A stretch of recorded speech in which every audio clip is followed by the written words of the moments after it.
Little House in the Big Woods by Laura Ingalls Wilder. Two Big Bears. Then one day Pa said that spring was coming. In the big woods the snow was beginning to thaw. Bits of it dropped from the branches of the trees and made little holes in the softening snowbanks below. At noon all the big icicles along the eaves of the little house quivered and sparkled in the sunshine, and drops of water hung trembling at their tips.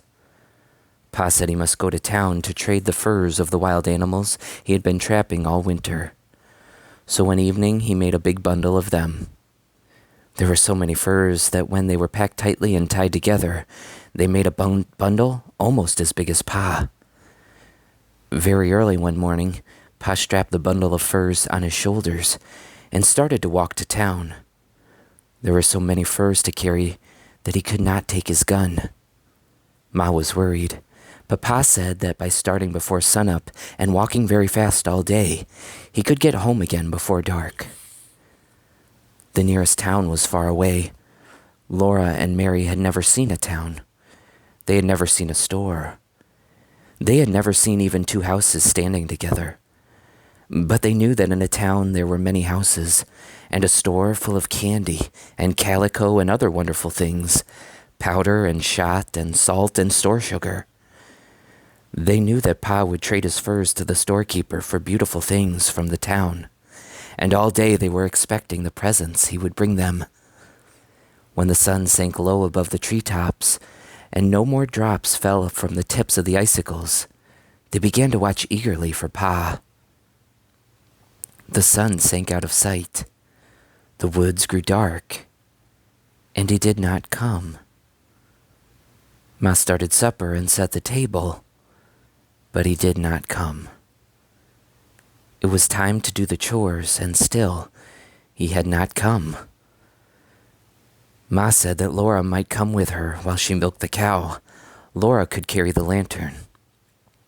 So Laura put on her coat and Ma buttoned it up, and Laura put her hands into her red mittens that hung by a red yarn string around her neck, while Ma lighted the candle in the lantern. Laura was proud to be able to help Ma with the milking, and she carried the lantern very carefully. Its sides were of tin, with places cut in them for the candlelight to shine through. When Laura walked behind Ma on the path to the barn, the little bits of candle lit from the lantern leaped all around her on the snow. The night was not yet quite dark. The woods were dark, but there was a gray light on the snowy path, and in the sky there were a few faint stars. The stars did not look as warm and bright as the little lights that came from the lantern. Laura was surprised to see a dark shape of Suki, the brown cow, standing at the barnyard gate. Ma was surprised too. It was too early in the spring for Suki to be let out into the big woods to eat grass. She lived in the barn. But sometimes on warm days, Pa left the door of her stall open so she could come into the barnyard. Now Ma and Laura saw her behind the bars, waiting for them. Ma went up to the gate and pushed against it to open it, but it did not open very far because there was Suki standing against it. Ma said, "Suki, get over." She reached across the gate and slapped Suki's shoulder. Just then one of the dancing little bits of light from the lantern jumped between the bars of the gate, and Laura saw long, shaggy black fur and two little glittering eyes. Suki had thin, short, brown fur. Suki had large, gentle eyes. Ma said, "Laura, walk back to the house." So Laura turned around and began to walk toward the house. Ma came behind her. When they got gone part way, Ma snatched her up, lantern and all, and ran. Ma ran with her into the house and slammed the door. Then Laura said, "Ma, was it a bear?" "Yes, Laura," Ma said, "it was a bear." Laura began to cry. She hung on to Ma and sobbed, "Oh, will she eat Suki?" "No," Ma said, hugging her. "Suki is safe in the barn. Think, Laura, all those big heavy logs in the barn walls. And the door is heavy and solid, made to keep bears out. No, the bear cannot get in and eat Suki.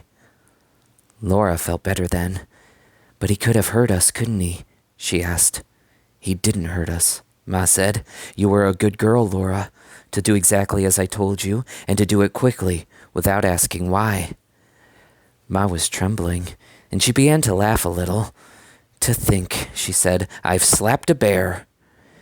Then she put supper on the table for Laura and Mary. Pa had not come yet. He didn't come. Laura and Mary were undressed, and they said their prayers and snuggled into the trundle bed.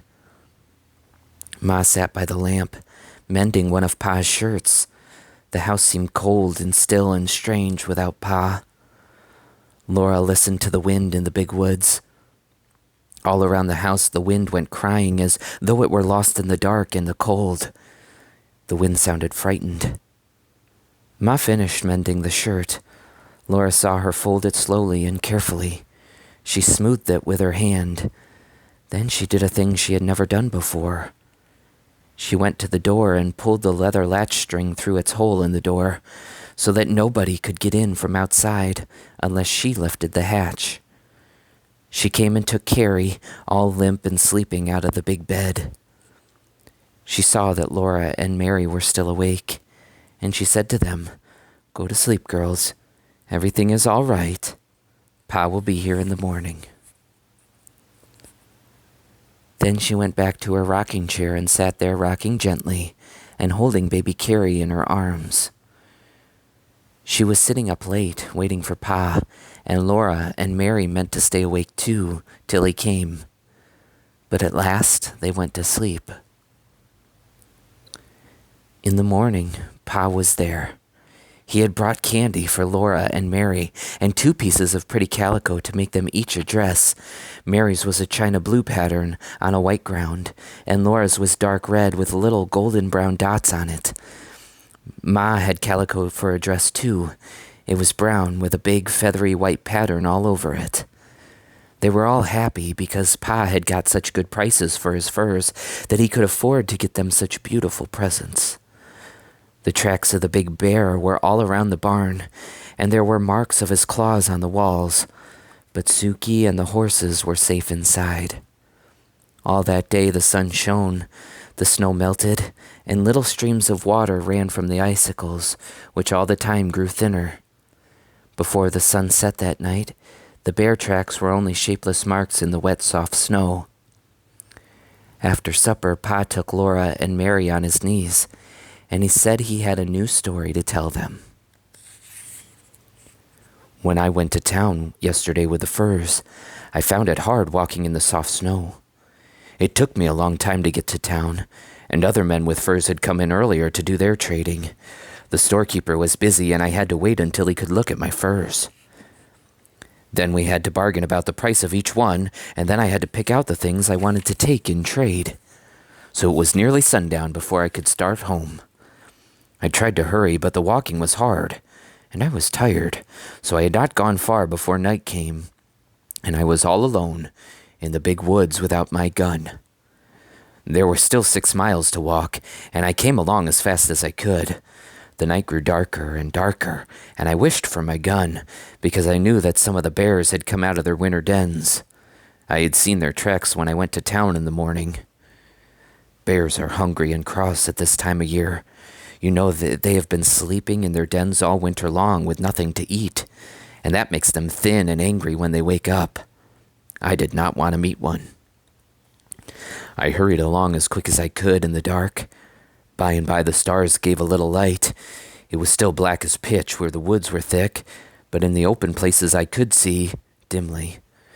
I could see the snowy road ahead a little way, and I could see the dark woods standing all around me. I was glad when I came into an open place where the stars gave me this faint light. All the time I was watching, as well as I could, for bears. I was listening for the sounds they make when they go carelessly through the bushes. Then I came again to an open place, and there, right in the middle of my road, I saw a big black bear. He was standing up on his hind legs, looking at me. I could see his eyes shine. I could see his pig snout. I could even see one of his claws in the starlight. My scalp prickled, and my hair stood straight up. I stopped in my tracks and stood still. The bear did not move. There he stood, looking at me. I knew it would do no good to try to go around him. He would follow me into the dark woods, where he could see better than I could. I did not want to fight a winter-starved bear in the dark. Oh, how I wished for my gun. I had to pass that bear to get home. I thought that if I could scare him, he might get out of the road and let me go by. So I took a deep breath, and suddenly I shouted with all my might and ran at him, waving my arms. He didn't move. I did not run very far toward him, I tell you. I stopped and looked at him, and he stood and looking at me. Then I shouted again. There he stood. I kept on shouting and waving my arms, but he didn't budge. Well, it would do me no good to run away. There were other bears in the woods. I might meet one any time. I might as well deal with this one as well as any other. Besides, I was coming home to Ma and you girls. I would never get here if I ran away from everything in the woods that scared me. So at last I looked around, and I got a good big club, a solid heavy branch that had been broken from a tree by the weight of the snow in the winter. I lifted it up in my hands, and I ran straight at that bear. I swung my club as hard as I could and brought it down bang on his head.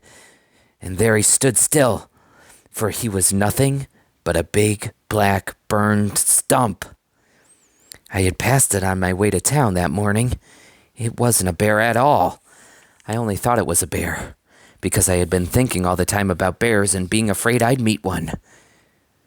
It wasn't really a bear at all? Mary asked. No, Mary, it wasn't a bear at all. There I had been yelling and dancing and waving my arms all by myself in the big woods, trying to scare a stump. Laura said, Ours was really a bear, but we were not scared because we thought it was Suki. Pa did not say anything, but he hugged her tighter. Oh, that bear might have eaten Ma and me all up, Laura said, snuggling closer to him. But Ma walked right up to him and slapped him. And he didn't do anything at all. Why didn't he do anything? I guess he was too surprised to do anything, Laura, Pa said. I guess he was afraid when the lantern shone in his eyes. And when Ma walked up to him and slapped him, he knew she wasn't afraid.